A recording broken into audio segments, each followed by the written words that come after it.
जय भीम मित्रांनो, आपण मागच्या 10 वर्षामध्ये अशा अनेक घटना आठवून बघा की ज्या घटना संविधानाच्या विरोधात घडलेल्या आहेत आणि आणखीनही सध्यासुद्धा चालू. बघा तुम्ही एकदा आठवा की संविधान विरोधी किती कामं हे सरकार करत आहे.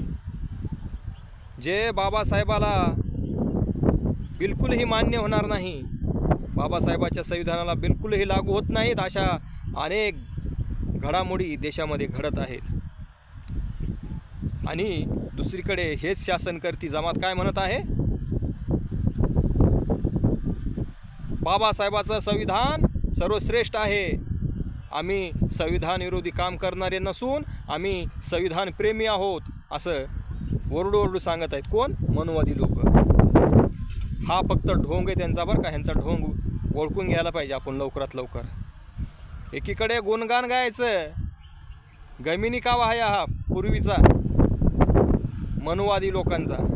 गुणगान गात गात गात संविधानावर हल्ले करायचं, संविधानाला इजा पोचायची, संविधान कमकुत करून टाकायचं, संविधानाच्या कलमाप्रमाणे वागायचं नाही आणि म्हणायचं की आम्ही संविधानाचे रक्षक आहोत. खूप मोठा डाव आहे. मधून संविधानाला हे कमजोर करत आहेत, कमकुत करत आहेत. मित्रांनो, वेळीच डाव आपल्याला ह्यांचा ओळखू आला पाहिजे. आपण एक झालो पाहिजे आणि सर्वांनी एका निशाण्याखाली म्हणजे निळ्या झेंड्याखाली सर्वांनी एक व्हारे, हे जे गाणं आहे त्या गाण्याप्रमाणे आपल्याला वागावं लागेल. मित्रांनो, इकडे तिकडं तुकड्या तुकड्यामध्ये गटागटामध्ये राहून चालणार नाही, नाहीतर येणारा काळ खूप भीतीदायक आणि डेंजर आहे. मित्रांनो, बाबासाहेब म्हणतात की जोपर्यंत संविधान आहे तोपर्यंत मी कुठेही गेलो नाही, तुमच्यासोबत आहे. तर मित्रांनो, संविधान म्हणजे बाबासाहेब म्हणजे आपले बाप. संविधानाला इजा पोहोचणं म्हणजे आपल्या बापाला इजा पोहोचत आहेत. मित्रांनो, ते संविधान काही फक्त पुस्तकी ग्रंथ नाही, सजीव आहे. ते सजीव ह्या देशाचं रक्षण करतं संविधान.